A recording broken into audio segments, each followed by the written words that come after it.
हरी हरी नजर आती है, हरी हरी नजर आती है। नौकरी लगती है तो पूछो मत, कितना जोश होता, कितना जुनून होता है। पंख लग जाते हैं उनके, पंख।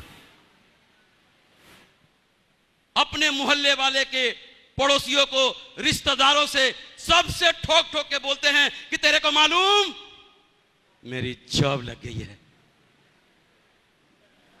अगर कोई 1.5 साल बाद भी मिले तो वो चाहे पूछे या ना पूछे, हम उसको जरूर बताते हैं कि तेरे को मालूम मेरी जॉब लग गई है। हम छोड़ते हैं क्या? चुन चुन के बताते हैं कि मेरी जॉब लग गई है, मेरी जॉब लग गई है। लेकिन जॉब की असली कहानी तो जब समझ में आता है जब नौकरी 5 साल की हो जाती है, नौकरी 10 साल की हो जाती है। मैं कहता कि नौकरी की अगर प्योर सच्चाई जानना है तो आप उनसे जाकर मिले जो अभी अभी सरकारी नौकरी से रिटायर हुए हैं, और उनसे जाके पूछें कि नौकरी कैसी लगी। सभी दीवाने नौकरी के, मैं भी था, लेकिन मेरी है कि लगी नहीं।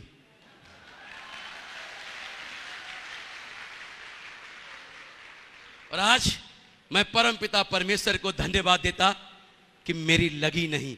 शायद लग जाती तो मेरे को भी गरूर हो जाता और इस बिजनेस को नहीं करता तो आज मैं आप लोगों के सामने भी नहीं होता।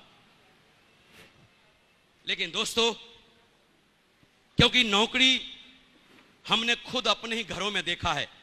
हमारे दादाजी जितने भी भाई सारे रेलवे में नौकरी करते थे। हमारे पिताजी जितने भी भाई सारे रेलवे में नौकरी करते थे। हमारे पिताजी रेलवे में इंजन फिटर हुआ करते थे। और जब उनको 1 तारीख को तनख्वाह मिलती थी ना, आहा, एकदम से गरम हो जाते थे, गरम।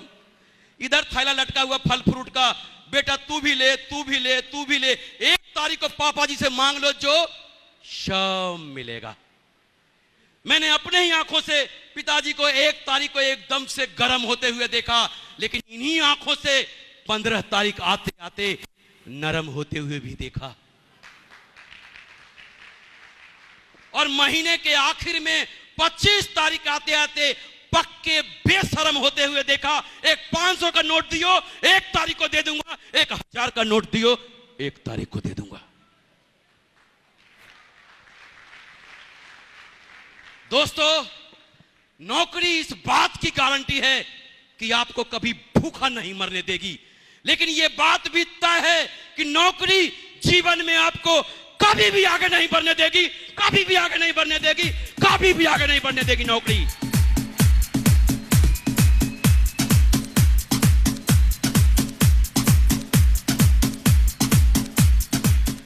आज मुझे फक्र होता है इस बात का।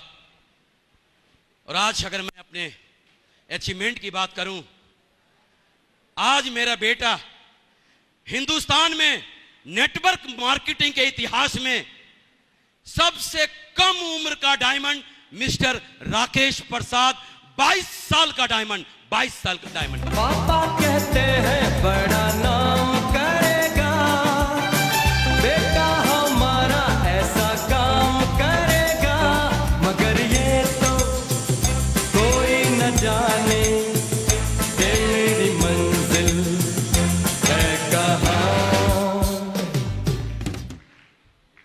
आज नेटवर्क मार्केटिंग के इतिहास में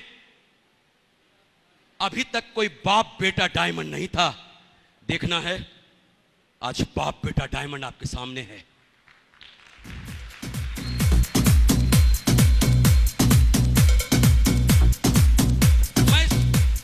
मैं सोचता था कि ये फंसने फंसाने का बिजनेस है।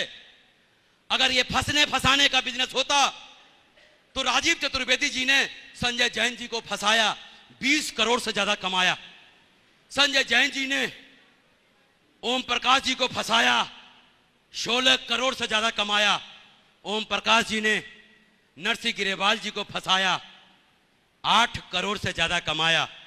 नरसिंह गिरेवाल जी ने माधव जी को फंसाया, माधव जी ने विजयपाल जी को फंसाया, विजयपाल जी ने जसवीर जी को फंसाया, जसवीर जी ने पता नहीं किस किस को फंसाया। और इन लोगों ने मिलकर मुझे फंसाया। अगर फंसने फंसाने से किसी के घर की गरीबी मिट जाए, किसी के घर में खुशियां आ जाए और आने वाली पीढ़ियां सुरक्षित हो जाए, तो मैं ऊपर वाले से दुआ करता कि दुनिया में हर आदमी को फंसना चाहिए, हर आदमी को फंसना चाहिए, हर आदमी को फंसना चाहिए।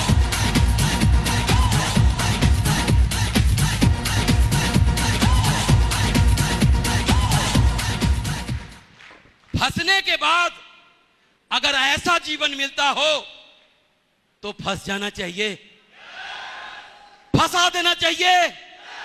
और आज मैं उस आदमी को सैल्यूट करता जिसने मुझे फंसाया।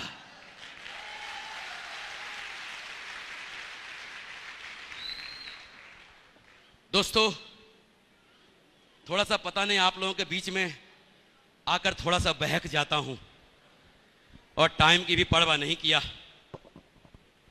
लेकिन आज मैं आपको आखिर में एक ही बात कहना चाहूंगा। आप जो देख रहे होंगे यहां पर कि ये जेंटलमैन बना हुआ ये व्यक्ति कितनी बड़ी बड़ी बात कर रहा है। महज मैट्रिक पास ये शख्स आपके सामने बात कर रहा, और आपको जो लग रहा होगा ना, ये जो चेहरे पे जो चमक दिख रही है ना, ये चमक ऐसे नहीं आई। कितने पढ़ते इसकी गुदड़ी है ना, मैंने गिना नहीं।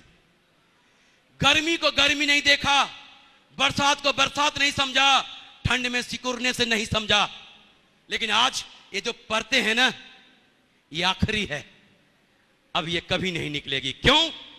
आज मैं घर में भी रहता हूं एसी में, घर से बाहर जब कार में निकलता हूं तो एसी में, कार से जब बाहर रेलवे स्टेशन पर जाता हूं तो वेटिंग रूम भी एसी का होता है, और जब ट्रेन में होता हूं तो एसी में, और होटल में होता हूं तो एसी में, और हवाई जहाज में होता हूं तो एसी में।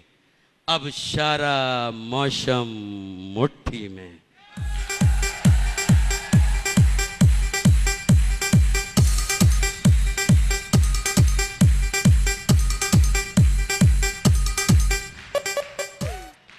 थोड़े टाइम गर्मी को सह गया, थोड़े टाइम बरसात में भीग लिया, थोड़े टाइम ठंड में सिकुड़ लिया, थोड़े टाइम। और यही लोग सह नहीं पाते हैं, और जो सह जाते हैं वो निकल कर वहां से यहां आ जाते हैं।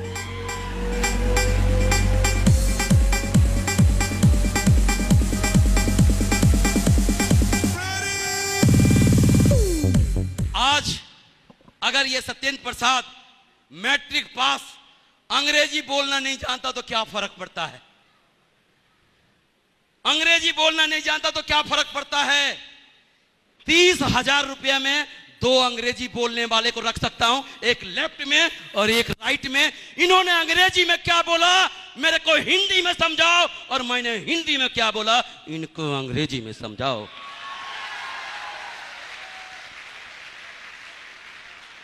कोई फर्क नहीं पड़ता मेरे भाई, पैसे की भाषा दुनिया जानती है, और जब रोकड़ा आता है ना तो अंग्रेजी बोलना भी सीख लेते हैं, सो सीख लिया है।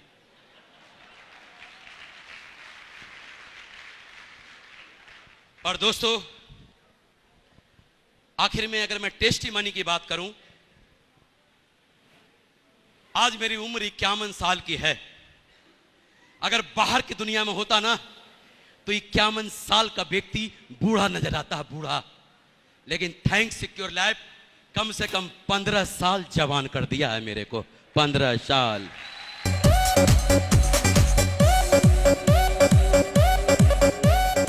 आपको किसी ट्रेनिंग में बताया गया कि आपकी उम्र भी कम हो जाएगी? नहीं ना।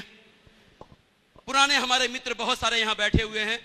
मैं 2.25 नंबर का बाइफोकल लेंस लगाता था, चश्मा लगाता था।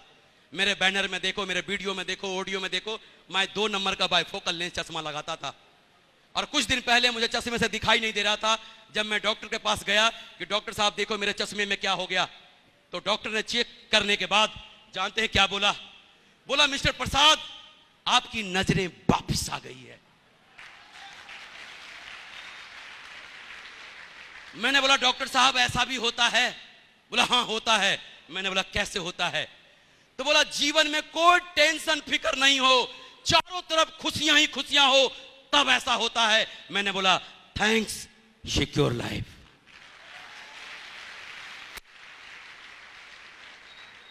51 साल के उम्र में मुझे एक भी व्यक्ति बाहर की दुनिया में नहीं मिला जो मुझे बोला कि सत्येंद्र प्रसाद आपको मैं नौकरी लगवा दूंगा, आपको मैं अधिकारी बना दूंगा, आपको मैं डॉक्टर बना दूंगा, आपको मैं इंजीनियर बना दूंगा। एक भी नहीं मिला। लेकिन इस बिजनेस में मुझे एक शख्स मिला जब मुझे ठोक ठोक कर बोला कि सत्येंद्र प्रसाद आप विश्वास करो, मैं आपको डायमंड बना दूंगा। और उनकी बात को मान लिया और अपने जीवन में उतार लिया और आज आपके सामने हूं।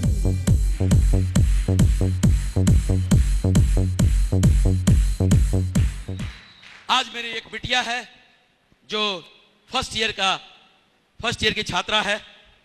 लेकिन दोस्तों आप लोगों के सामने वादा करता, आज जो एक अच्छे इंजीनियर की तनख्वाह है ना, बिटिया की 1 महीने की इनकम है। और 2015 तक मैं उनको भी डायमंड बना दूंगा। लोग सोचते हैं ये मेरी बिटिया है और ये पराया धन है, बाहर चली जाएगी। ये तो मेरा बिटवा है, बुढ़ापे का लाठी बनेगा। अरे आप लोग भी जानते हो और मैं भी जानता हूं कौन किसका लाठी बनता है। अगर बिटिया को आपने एक आईडी देके अगर उसको डायमंड बना के विदा किया ना, तो सारे, आप सोच के देखो, अगर बिटिया को डायमंड बना के विदा किया तो उनके सास ससुर और जेठ जेठानी उनको ससुराल में कैसे रखेंगे? कैसे रखेंगे? हथेलियों पे, पलकों पे? तो बजाओ ना।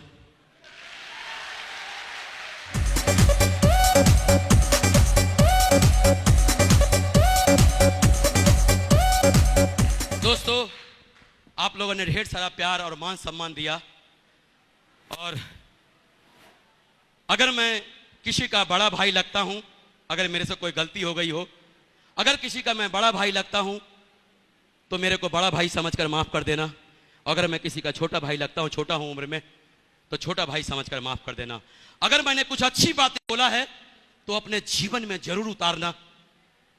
और इन्हीं बातों के साथ आज मैं हमेशा इस बिजनेस की, अगर इस बिजनेस की, इसकी खूबसूरती के बारे में बात करूं, इस बिजनेस की दीवानगी और परवान की बात करूं, तो मैं एक ही शब्दों के साथ मैं अपनी बातों को खत्म करना चाहूंगा। और वो बातें यूं है, चांद सी महबूबा हो मेरी, कब ऐसा मैंने सोचा था। हाँ तुम बिल्कुल वैसी हो जैसा मैंने सोचा था। नमस्कार, जय हिंद एंड